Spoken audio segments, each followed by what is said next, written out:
अखेर गरिबाच्या तोंडचा घास हिरावलाच। थकीत अनुदानाने त्रस्त शिवभोजन केंद्र संचालकांनी बंद केले केंद्र।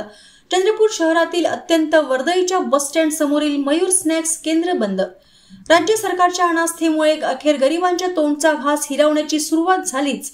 राज्यातील 10 रुपयात पोटभर अन्न मिळणारी शिवभोजन योजना आता अखेरचा श्वास मोजत आहे। गेली काही महिने शिवभोजन केंद्राचे अनुदान रखडले आहे। आताच नव्हे तर या आधीही अनेक वेळा शिवभोजन केंद्राचे अनुदान रखडले होते। मात्र कच्चा माल आणण्यासाठी लागणारा पैसा भोजन केंद्र संचालक कसा तरी ढकलून नेत होते। चंद्रपूरच्या वर्दळीच्या बस स्टँड चौकातील मयूर स्नॅक्स नावाच्या शिवभोजन केंद्र संचालकांनी मात्र आजपासून हे शिवभोजन केंद्र तात्पुरते बंद करत असल्याची सूचनाच लावली आहे।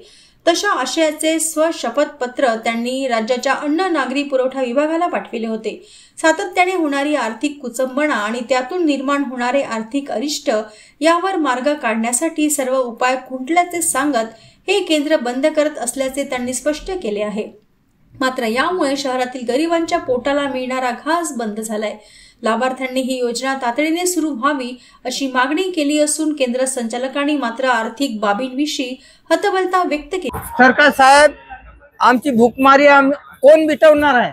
आमच्या मागे लागली का तुम्ही? गरिबी मिटवण्यात लागली का पूर्ण? आम्ही कशी जेवत होतो 10 रुपयात, कशी पोट भरत होतो, पण आता भूकमारी करून टाकली तुम्ही। का बरं असं का करताय साहेब? आमचे पोरं बार रोज मजुऱ्या नाही, काही नाही, सर्व संपन्न करून टाकलं तुम्ही। महागाई पेटून टाकली आणि आता आम्ही कुठे जायचं? साहेब, एवढी विनंती करतो, हे आमचं शिवभोजन तुम्हाला चालूच करावं लागेल। आता काय करणार साहेब? 6 महिने झाले आम्हाला पेमेंट नाही आला आणि हा एकच वेळ नाही, पूर्ण मागच्या 2 वर्षापासून हे असं चालू जात आहे। आणि आता महागाई एवढी वाढली, आम्हाला परवडतच नाही। 6 महिने पैसे लोकांचे देऊन नाही होत आहे, म्हणून त्यामुळे आम्ही निर्णय घेतला की आता आमचे पैसे भेटत नाही तोपर्यंत आम्ही बंद ठेवणार।